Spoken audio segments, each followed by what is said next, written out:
Muhammadin Nabil Qasimil Amin wa ala alihi wa sahbihi wa tabi'in. Subhanaka la ilma lana illa ma 'allamtana innaka antal alimul hakim. Allahumma shalli ala sayyidina Muhammad al-Fatih lima ughliq wal khatim lima sabaq nasiril haqqi bil haqq wal hadi ila siratikal mustaqim wa ala alihi haqqa qadrihi wa miqdarihi al-'azim. Amma ba'du fa inna asdaqal hadithi kitabullah wa khairul hadi hadi Muhammad sallallahu alaihi wasallam wa syarrul umuri muhdatsatuha wa kullu bid'atin dhalalah wa kullu dhalalatin finnar. Allahumma inni a'udzubika an adilla aw udalla aw azilla aw azlima aw uzlama aw ajhala aw yujhala alayya. Rabbi zidni ilma wa wasidni fi rizqi barik li fima razaqtani waj'alni mahbuban fi qulubi ibadik wa azizan fi uyunihim waj'alni wajihan fid dunya wal akhirah wa minal muqarrabin ya kathiran nawal ya hasanal fi'al ya qa'iman ila zawal ya mubdihan ila mithal alhamdu wal minnatu wa lakal syarafu ala kulli hal. Sallallahu ala sayyidina Muhammad walhamdulillahi rabbil alamin. Wabisanadil muttasil ila Imam Al-Ghazali rahimahullahu ta'ala wa adabana bihi wa bi ulumihi fi tarain. Qala as-sabiqu ad-du'a'u 'ala al-khalqi fahfad lisanaka 'ani du'a 'ala ahadin min khalqillahi ta'ala wa in dhalamaka fakil amrahu ila Allah ta'ala. Wa fil hadits innal mazluma la yad'u 'ala zalimihi hatta yukafi'ahu thumma yabqa lil zalim fadlun indahu yatalibuhu bihi yawmal qiyamah. Wa tawala ba'dun nas lisanahu 'ala al-hajjaj wa qala ba'du salaf inna Allah la yastaqimu lil hajjaj mimman yata'arradu lahu bilisanihi kama yantaqimu minal hajjaj liman zalamahu. As-thaminu al-mizahu was-sukhriyatu wal-istihza'u bin nas.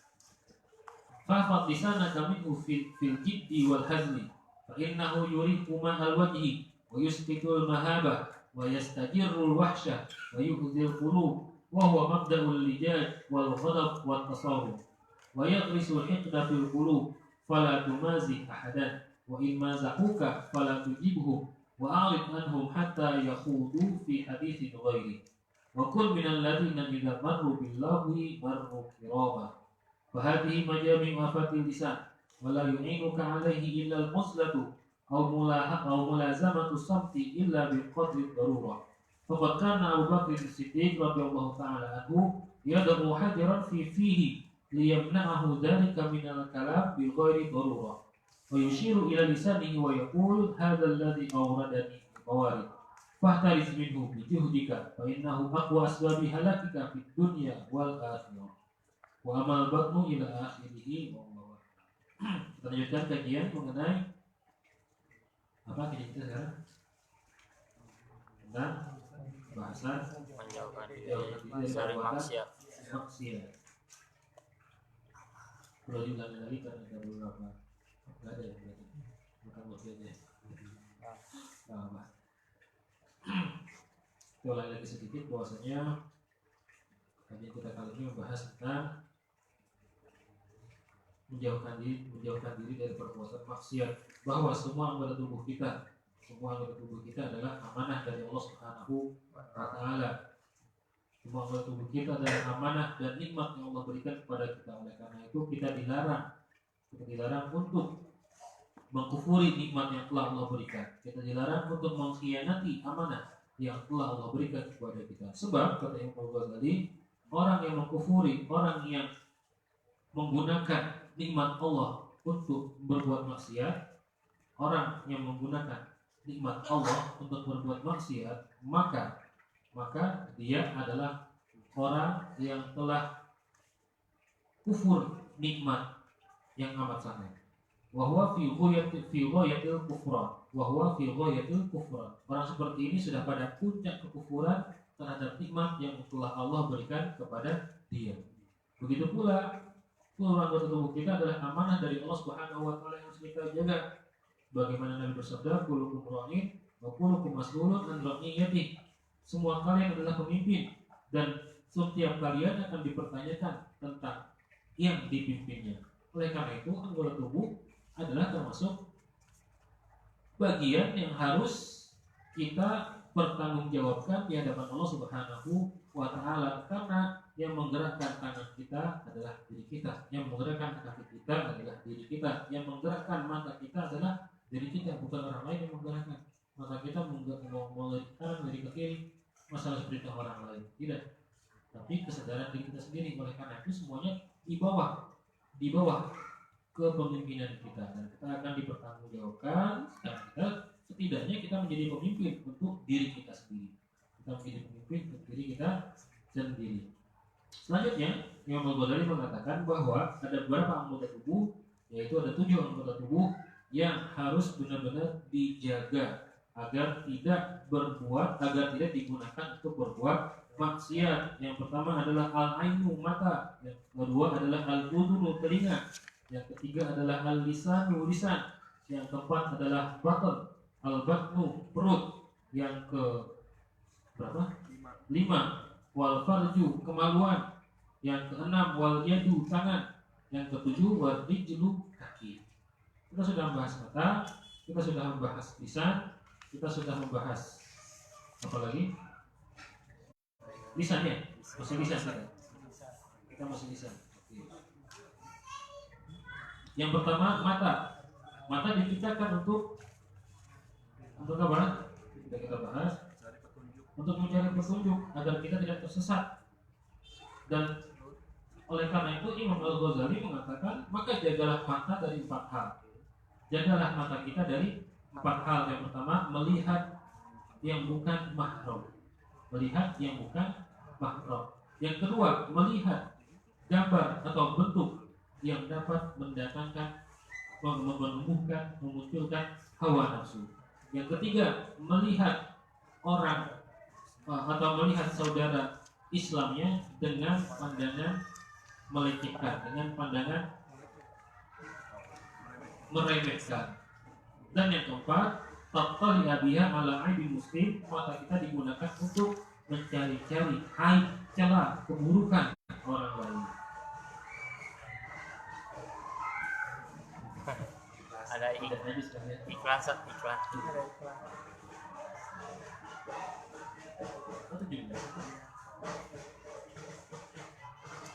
Yang kedua, anggota tubuh yang harus dijaga adalah telinga. Kita diminta oleh Imam Al-Ghazali, telinga kita digunakan untuk mendengar kalamullah, untuk mendengarkan hadis-hadis Nabi, untuk mendengarkan ilmu, untuk mendengarkan hikmah dari para wali-walinya Allah Ta'ala. Selanjutnya, lisan digunakan untuk berdoa, minta hajat dunia dan minta hajat akhirat. Lisan digunakan untuk membaca Al-Quran, bisa digunakan untuk membaca sunnah-sunnahnya Rasul, bisa digunakan untuk menunjukkan orang lain ke jalan yang benar. Selanjutnya Imam Ghazali mengatakan, jagalah lisan dari 8 perkara. Jagalah lisan dari 8 perkara. Yang pertama, al-kadhib, harus dijaga lisan dari berbuat dusta. Yang kedua, al-khulfu fil wa'di, tidak menepati janji. Yang kedua, tidak menepati janji. Yang ketiga, al-ghibah, ghibah. Sudah kita bahas ghibah panjang lebar, entah paham entah enggak paham. Yang keempat, al-mira'u wal jidal wal munaqashatun nas fil kalam. Yang keempat adalah tengkar, bantah-bantahan, mendebat manusia. Tidak boleh kita gunakan lisan kita untuk mencaci maki, bertengkar, bantah-bantahan, dan berdebat. Sudah kita bahas, kita ulangi lagi. Yang kelima, digunakan untuk tazkiyatun nafs. Apa tadi tazkiyatun nafs? Sok suci. Tidak boleh kita merasa sok suci. Kita menggunakan lisan kita untuk membersihkan diri kita, tidak boleh. Selanjutnya yang ke-8, al-la'nu. Lisan kita digunakan untuk melaknat, mengutuk orang lain, tidak boleh. Mengutuk individu tidak boleh, siapapun orangnya, baik itu dia orang Yahudi, baik dia itu penjahat kelas kakap, tidak boleh kita kutuk orangnya secara individu. Tapi perbuatannya, Allah melaknat orang-orang yang mabuk, Allah melaknat para pemabuk, tidak jadi masalah. Tapi kalau kita melihat ada orang mabuk, dia Islam, mabuk, semoga Allah melaknat engkau, menyebut semoga sepuluh dapat laknat Allah karena dia suka mabuk, tidak boleh. Begitu pula ada orang Yahudi, kita laknat, semoga Allah melaknat si Sam misalkan, dia orang Yahudi karena dia Yahudi, tidak boleh. Begitu pula melaknat makhluk Allah yang lainnya, melaknat binatang, melaknat makanan juga tidak boleh. Selanjutnya yang ke-7 sekarang yang akan kita baca, yang ke-7 berarti tadi kita masih baru sampai yang ke-6. Sedangkan yang harus kita jaga kata Imam Al-Ghazali, lisan harus kita jaga dari 8 perkara. Kita baru sampai yang ke-6 yang melaknat. Sekarang yang ke-7, as-sabi'u yang ke-7, lisan harus dijaga dari 8 perkara. Yang ke-7 adalah ad-du'a 'alal khalqi, doain orang. Artinya mendoakan jelek, mendoakan jelek. Gua sumpahin lu diburkot. Itu namanya doain orang. Kalau gua sumpahin lu bangkrut, namanya. Itu namanya doain orang. Fafat di sana, maka jagalah lisan kamu anid doa ala ahadim min khalqillahi ta'ala. Jagalah lisan kamu dari doain orang lain yang merupakan makhluknya Allah Subhanahu wa ta'ala. Kecuali kalau bukan makhluknya Allah Ta'ala, silakan doakan. Selama dia masih makhluknya Allah Ta'ala, jangan didoakan sembarangan. Ada yang bukan makhluknya Allah Ta'ala? Tidak ada. Semuanya makhluk Allah Ta'ala. Wa in zalamaka, walaupun dia telah berbuat zalim kepada engkau. Wah, sudah bisa-bisa dia menzalimi kita. Ditipu macam-macam, ya.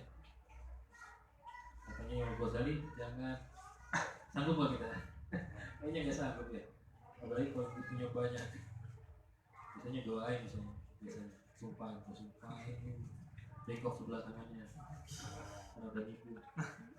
Yang Ghazali berat ini nasihatnya, kita nggak boleh mendoakan orang lain dengan menggunakan lisan kita. Wa in zalamaka, walaupun orang tersebut menzalimi engkau, fakil, maka takarlah, maka ukurlah atau serahkanlah, fakil, maka serahkanlah amrohu, perkara ini orang lain telah menzalimi kamu, ilallahi ta'ala, kepada Allah Ta'ala. Dia sudahlah, Allah sudah menipu kita, sudah serahkan kepada Allah Ta'ala, biar Allah yang balas, yang balas. Fil hadis, dalam sebuah hadis disebutkan, innal mazluma la yad'u ala zalimihi hatta yukafi'ahu. Sesungguhnya orang yang dizalimi la yad'u ala zalimihi, dia mendoakan jelek orang yang menzaliminya. Orang yang dizalimi mendoakan jelek orang yang menzaliminya hatta yukafi'ahu, sampai Allah Ta'ala menijabah doa orang yang dizalimi. Pasti dijabah oleh Allah Ta'ala. Orang yang terzalimi doanya diijabah oleh Allah Ta'ala. Akan tetapi ini perlu diperhatikan, ini hadis Nabi.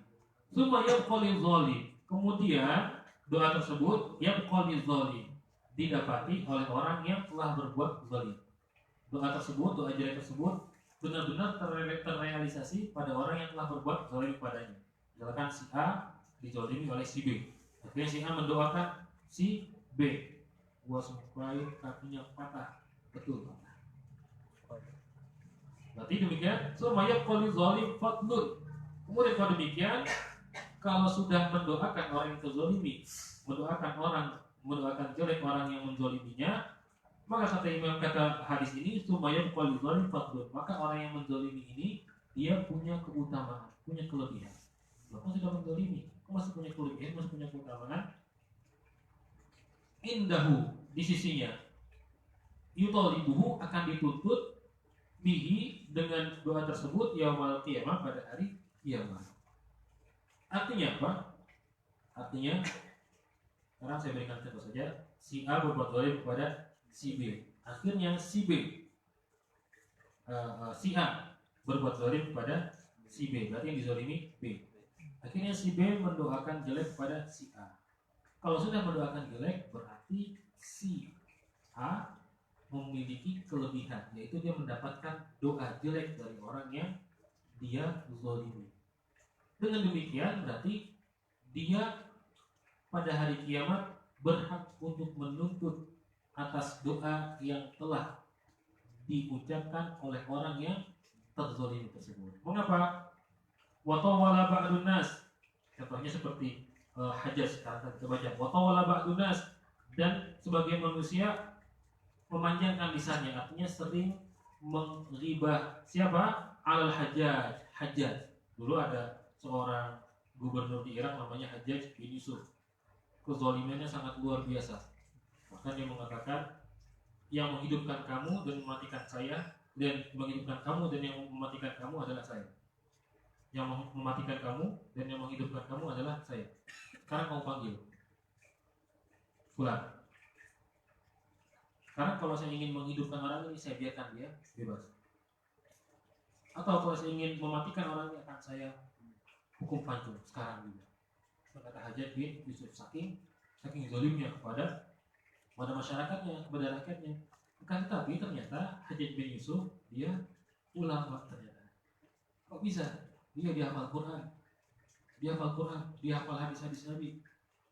Tapi sayang dia zalim ketika menjadi pemimpin. Dan bahkan dia punya jasa. Apa jasanya? Al-Quran yang kita baca.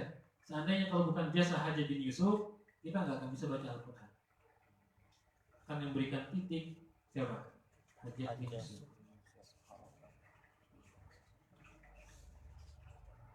Kata Imam Ghazali, banyak dari orang yang memanjangkan lisannya terhadap Hajjaj bin Yusuf.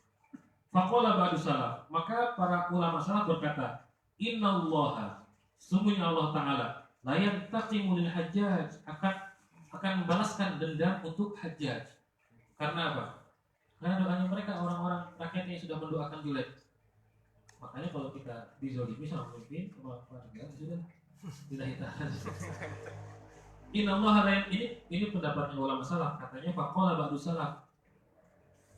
Orang-orang salaf, ulama salaf berkata, katanya Imam Al-Ghazali, beliau menukil pendapatnya ulama salaf. Apa katanya? Innallaha, sesungguhnya Allah Ta'ala la yantaqimu, akan membalaskan dendam lil Hajjaj, untuk Hajjaj, mimman yata'arradu lahu bilisani, bagi orang yang nyerocos terus dengan lisannya menjelek-jelekan Hajjaj bin Yusuf.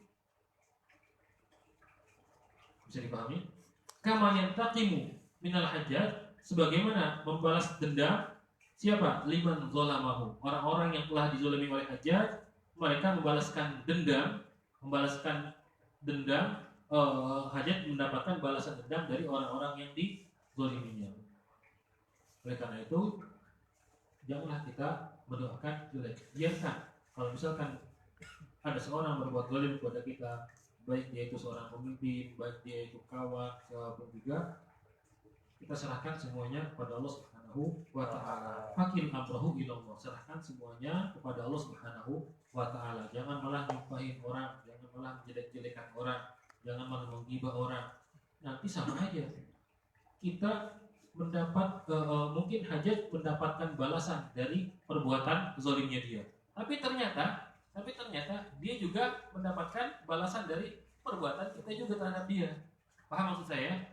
Ketika orang lain berbuat buruk kepada kita, jangan kita balas dengan keburukan. Sebab keburukan yang kita kerjakan, yang kita perbuat, balasan keburukan yang kita perbuat juga akan diminta pertanggungjawabannya. Gitu maksudnya. Berat ya? Di sini gunanya tasawuf ya, untuk menata hati kita, hati kita. Kalau nggak seperti ini, makanya tasawuf itu butuh riyadhah, butuh ujian, butuh dipraktekkan, butuh diaplikasikan, walaupun pelan-pelan.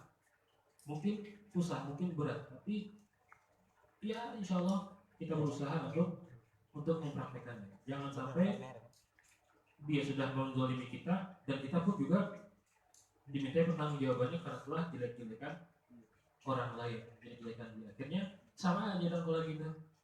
Sama aja kalau gitu ya. Bisa dipahami ya? Dalam ya, Imam Ghazali. Beruntung kita baca kitab Imam Ghazali.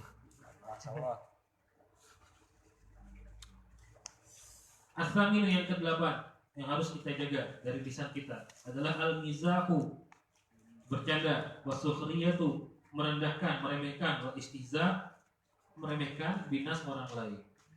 Canda dengan meremehkan orang lain, merendahkan orang lain. Fahfad lisanaka, maka jagalah lisan kamu minhu, dari meremehkan orang lain, dari bercanda meremehkan orang lain, fil jiddi wal hazli, walaupun cuma bercandaan atau serius. Fa innahu yuriqu ma'al wajhi, karena sesungguhnya bercanda dengan meremehkan orang lain yuriqu ma'al wajhi, dapat menghilangkan air wajah, air muka. Artinya muka kita nggak akan cerah lagi, nggak akan mendapatkan cahaya dari Allah Subhanahu wa taala. Karena orang yang suka meremehkan orang lain, wajahnya akan hilang dari nurnya Allah Subhanahu wa taala.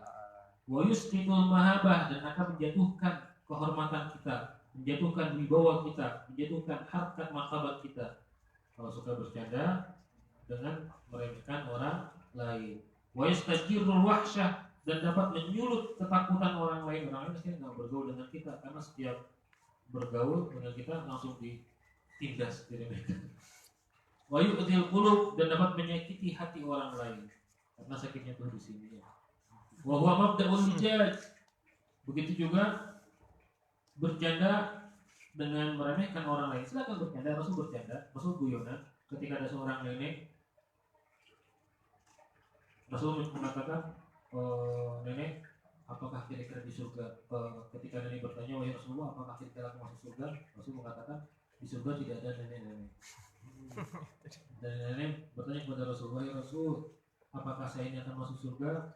Rasul menjawab, di surga nggak ada nenek-nenek. Sedih nenek-neneknya. Di surga nggak ada nenek-nenek.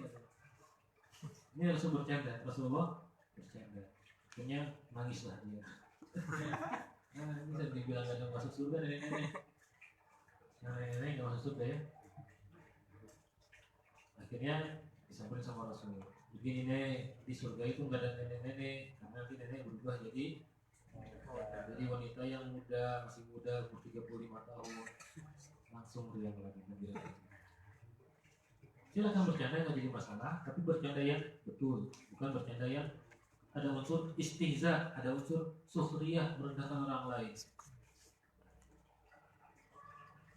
Wa huwa mabda'ul lijaj, karena bercanda dengan ada unsur sukhriyah merupakan fondasi pertikaian, dapat menyebabkan pertikaian. Wal ghadab, dan amarah, wat tasarruf, dan permusuhan.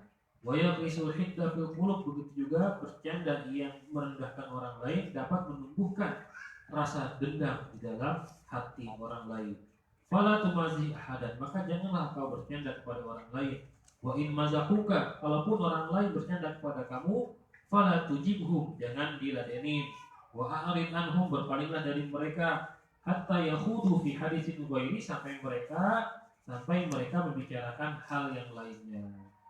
Wa kun minal ladzina idza marru bil lagwi marru kirama, dan jadilah kalian termasuk orang-orang yang apabila ada orang sedang membicarakan atau sedang berbuat kelalaian, marru kirama, maka lewatilah orang tersebut, jangan ikut nimbrung orang yang berbuat lalai. Ada orang berbuat lalai, lagi menggosip, lagi gibah, ikut nimbrung. Karena enak gibah gitu ya. Ngomongin orang itu paling nikmat gitu. Ngomongin apa? Fahadihi majami'u afatul lisan, maka ini semua yang 8 poin ini adalah kumpulan afatnya lisan, bahayanya lisan. Wala yu'minuka alaihi ilal uzlatu aw mulazamatu saffi, dan tidak ada yang dapat membantu kalian untuk menjaga lisan kecuali 2 hal. Imam Ghazali, tidak ada yang dapat menjaga lisan kita kecuali 2 hal. Yang pertama, al-uzlatu. Yang pertama adalah uzlah. Uzlah itu artinya menyendiri. Cari tempat, masuk ke gua sana, ya. Dari gua di sana ibadah saja sudah sama Allah Taala, tidak berinteraksi dengan orang lain. Itu yang pertama. Katanya Imam Ghazali, yang pertama adalah uzlah. Dulu di Masjidil Haram ada tempat namanya kholwat. Ada tempat namanya kholwat. Masjidil Haram sekarang sudah banyak perubahan, sudah. Nanti kalau misalkan umrah atau haji, amin. Ya. Amin. Amin. Apa? Secepatnya. Ya. Itu sudah berubah nggak seperti dulu. Kalau dulu Masjidil Haram itu di bawahnya, kalau bahasa sananya ada bedroom. Bedroom itu ada ruangan bawah tanah. Jadi antum kalau misalkan di sana Ka'bah itu, di sana ada agak sedikit naik karena kita akan turun dari lantai dasar ke Ka'bah. Nah, dari lantai dasar ini itu di bawah di belakangnya lantai dasar ini pintu masuk itu ada ruangan lagi bedroom. Apa bedroom itu seperti ruangan bawah tanah. Nah di situ dulu istilahnya sebutannya adalah khalwat. Khalwat itu artinya apa? Menyendiri. Tempat para ulama-ulama di sana berkhalwat, menyendiri di sana. Ya, tafakur, zikir, baca Quran dan sebagainya. Atau mungkin di rumah dibikin tempat khalwat sendiri gitu, nggak keluar-keluar. Itu yang pertama katanya, supaya terhindar dari afatul lisan, dari bahayanya lisan. Cara yang pertama adalah uzlah. Tapi kayaknya nggak mungkin. Tapi kayaknya nggak mungkin ya. Atau cara yang kedua, au mulazamatus samti, atau sering diam. Jangan banyak bicara illa bil qadri darurah, kecuali seperlunya saja. Bicara kecuali seperlunya saja. Faqad kana Abu Bakrin, maka sesungguhnya Sayyidina Abu Bakar As-Siddiq radhiyallahu taala anhu, yadamu hajaran, beliau Sayyidina Abu Bakar meletakkan kerikil batu fihi di mulutnya. Beliau meletakkan kerikil di mulutnya. Apa di mulut punya? Enggak. Liyamna'ahu dzalik minal kalam bi ghairi darurah. Tujuannya adalah untuk supaya mencegah dirinya daripada berbicara yang tidak manfaat. Artinya beliau Sayyidina Abu Bakar Siddiq meletakkan kerikil di mulutnya supaya nggak banyak ngomong, nggak banyak ngoceh. Kemudian wa yushiru ila lisanihi. Kemudian Sayyidina Abu Bakar mengisyaratkan, menunjuk ke lisannya ini. Sayyidina Abu Bakar wa yaqul, dan dia berkata, hadzal ladzi awradanil mawarid. Ini mulut ini allazi awradani, yang telah menjerumuskan aku, yang dapat menjerumuskan diriku. Apakah mengatakan mulutmu harimau?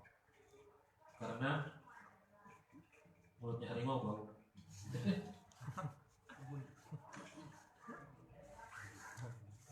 Fahtadis min, yang dilarang oleh Allah Subhanahu wa taala, bijahdika, dengan sepenuh tenaga. Fa innahu aqwa asbabi halamika, karena sesungguhnya kalau kita tidak bisa menjaga lisan, fa innahu aqwa asbabi halakik, maka itu adalah sebab kerusakan kita yang paling kuat.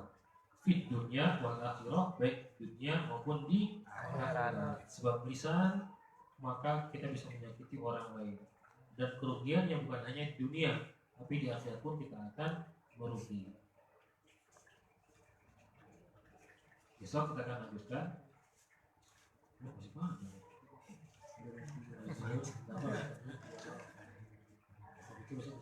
Selesai. Selanjutnya wa amal batnu, adapun perut. Tadi kan kita sudah bicara bahwasanya Imam Ghazali mengamanahkan 7 anggota tubuh yang tidak boleh digunakan untuk berbuat maksiat. Dari mulai apa pertama? Mata sudah kita bahas. Yang kedua, telinga sudah kita bahas. Yang ketiga, lisan sudah kita bahas. Yang keempat, perut. Sekarang yang keempat. Sebenarnya wa amal batnu, adapun perut, fa'fadhu min tanawulil haram wa syubhat, maka jagalah perut dari makan makanan yang haram dan syubhat. Jagalah perut dari kemasukan makanan yang haram dan syubhat.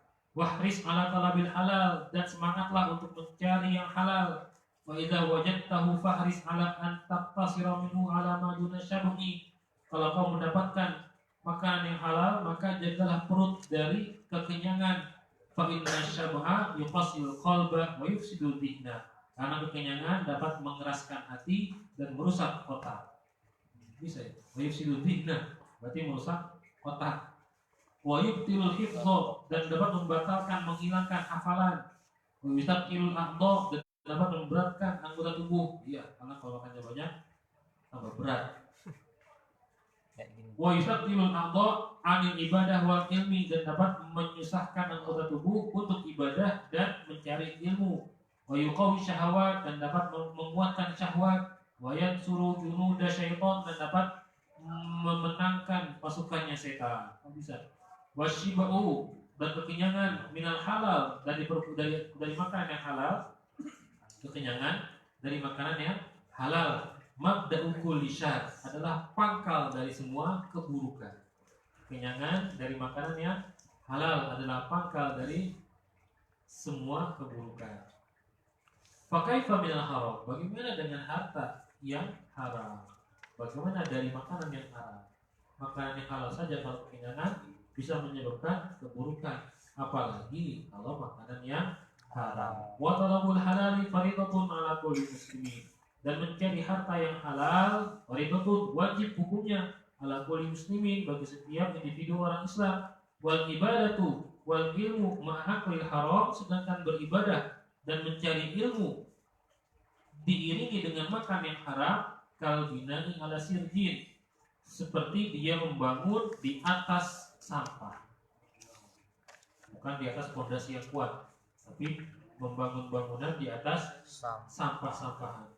Fa idza qanita fi sanati bi qamisin khashin, maka apabila engkau merasa cukup dalam 1 tahun ini menggunakan pakaian yang kasar, wa fil yawmi wal lailati bi radifaini, dan makan dalam sehari semalam hanya dengan 2 roti saja, wa tarakta talazzuza bi atabil udum, dan kau meninggalkan makanan-makanan lauk pauk yang lezat, lam yuwizka minal halal, itu pun tidak dapat melemahkan kamu dari makanan yang halal. Ma yakfika wal halalu katsirun, sedangkan makan halal itu banyak sekali. Walaysa 'alaika an tatayaqqana bi watinil umur, dan janganlah kamu mencari-cari, ngorek-ngorek perkara-perkara yang terlalu dalam. Bal 'alaika an tahtariza mimma ta'lamu annahu haram, bahkan engkau seharusnya berhati-hati kalau kamu tahu itu adalah barang yang haram. Tapi kita nggak perlu ngorek-ngorek sejauh mana. Ini beli di mana ya? Ini yang jual siapa ya? Ini yang jual orang Cina ya? ini yang jual orang kafir. Terus orang kafir itu suka ngomongkan judi, bisa ngerampok. Wah, haram ya. Nggak perlu seperti itu. Nggak perlu bertanya mendetail seperti itu. Sudah, alhamdulillah saya membeli dengan harta saya yang halal, dan saya gunakan untuk makanan saya, untuk minuman saya.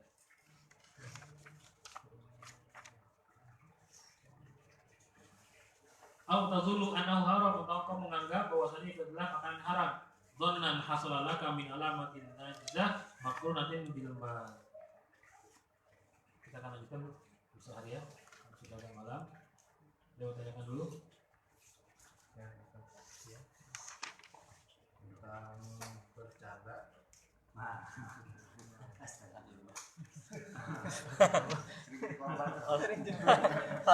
langsung ngucap. Korban bully. Jadi kalau bercanda itu Ustaz, kan katanya ada hadis yang nyebutin kalau kita ngarang cerita agak yang lucu itu ya di dosa Supaya tertawa ya. Tapi kalau misalnya kita bukan untuk kelucuan, cuma nggak sengaja tapi lucu gitu. Bercanda ada yang dusta supaya orang tertawa, ada yang benar hakiki, memang keadaan, kondisi realita kenyataan. Kondisi realita kenyataannya memang lucu, hingga akhirnya orang-orang yang melihatnya, yang mendengarnya tertawa. Seperti Abu Nawas. Boleh apa enggak gitu maksudnya? Iya, bercanda sebagaimana kita meniru Rasul Muhammad SAW. Beliau bercanda tidak pernah bercanda dari hal-hal yang berbau dusta. Beliau bercanda betulan di surga gak ada nenek-nenek, betul gak ada nenek-nenek, tapi Rasul bercanda kepada nenek tersebut, bercandai nenek tersebut, dan itu betulan, bukan dusta, karena memang di surga gak ada nenek-nenek, semuanya jadi muda-muda lagi semuanya. dan itu betul. Oleh karena itu dusta bercanda yang didasari dari dusta itu sudah jelas tidak boleh dilarang. Karena tadi kita sudah di awal salah satu afatnya lisan, bahayanya lisan adalah berdusta yang harus kita hindari. Bahkan yang Ghazali mengatakan jangan membiasakan dusta, jangan kamu membiasakan berdusta, suka bohong, suka ngibul, suka PHP, jangan. Karena kalau kamu sudah kebiasaan, nanti akhirnya orang udah nggak percaya. Ternyata kamu juga nggak lagi berdusta, lagi serius, lagi betul. Akhirnya orang lain nggak percaya. Suka ngeprank orang, kesetrum, ngeprank setrum. Ketika dia kesetrum beneran, orang lain nggak percaya, mati akhirnya dia.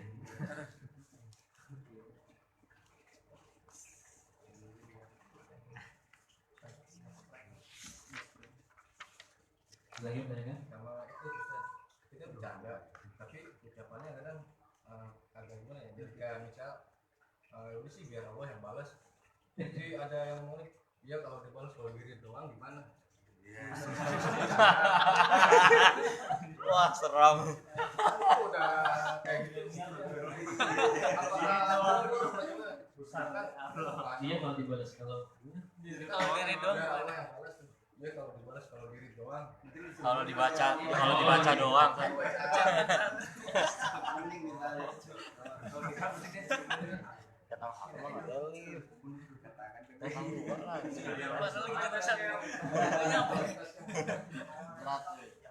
berat jawabannya ini.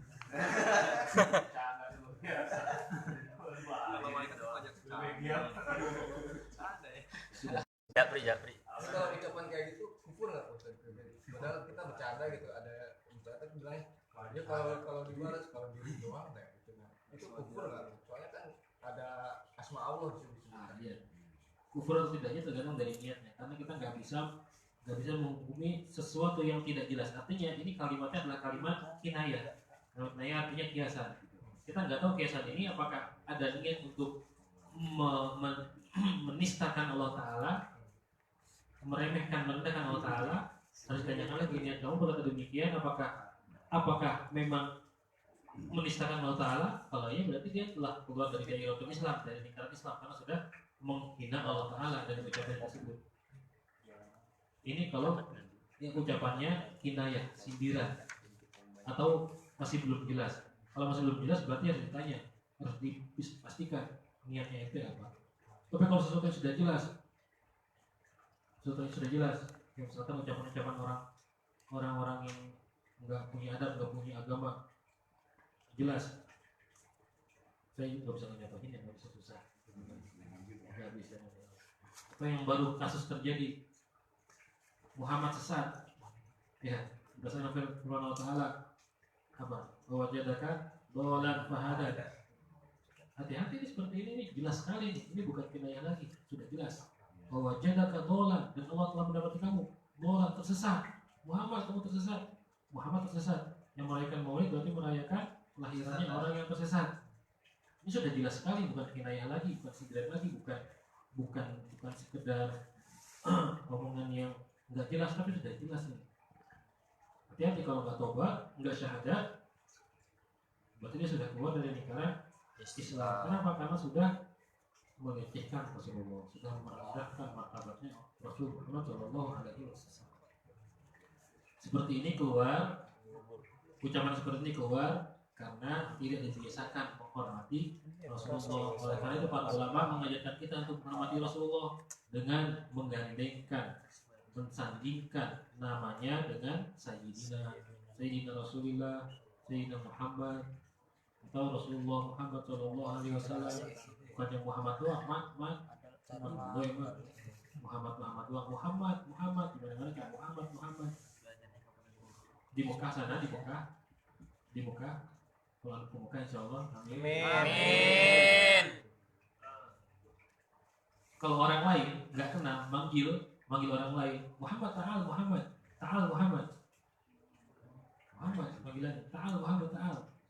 sini Muhammad sini. Kalau nggak kenal, bahkan kalau kenal pun, tapi masih ragu ini siapa, Muhammad, emang Muhammad teman lo. Ini makanya harus dibiasakan kita menyandingkan nama Rasul Muhammad SAW dengan Sayyidina. Makanya para ulama membolehkan ketika tahiyatul akhir, ketika membaca doa tasyahud, membaca sholawat Ibrahimiyah. Allahumma sholli ala Muhammad wa ala ali Muhammad kama barakta ala Ibrahim, kama shallaita ala Ibrahim wa ala ali Ibrahim wa barik ala Muhammad wa ala Muhammad. Hadisnya teksnya memang tanpa Sayyidina. Tapi para ulama mereka yang ahlul dzauq, mereka yang punya adab, bukan ulama yang nggak punya adab. Walaupun secara ilmiah nggak jadi masalah, memang seperti yang diajarkan dan kita nggak apa-apa dan kita nggak apa-apa. Tapi ulama mengajarkan supaya kita punya dzauq, punya akhlak, punya adab. Makanya pakai Sayyidina. Allahumma sholli ala Sayyidina Muhammad wa ala ali Sayyidina Muhammad kama shallaita ala Sayyidina Ibrahim wa ala ali Sayyidina Ibrahim wa barik ala Sayyidina Muhammad wa ala Sayyidina Muhammad wa barik ala Sayyidina Ibrahim wa ala Sayyidina Ibrahim fil alamin innaka Hamidum Majid. Sedangkan mereka mengatakan tambahan Sayyidina bid'ah, sesat, neraka. Akhirnya jadinya kayak gitu. Muhammad sesat, Muhammad Maulid merayakan lain-lain orang sesat. Itu akibat dari ya ajaran-ajaran kayak gitu. Alhamdulillah manhaj kita manhaj Ahlussunnah wal Jamaah. Alhamdulillah. Sudah ya. Allahumma fa'na bima 'allamtana wa 'allimna alladhi yanfa'una wa zidna ilma wa a'idna nas'aluka al-ilma wal 'amal wa na'udzubika min al-zalali waz zalal. Rabbana zalamna anfusana wa illam taghfir lana wa tarhamna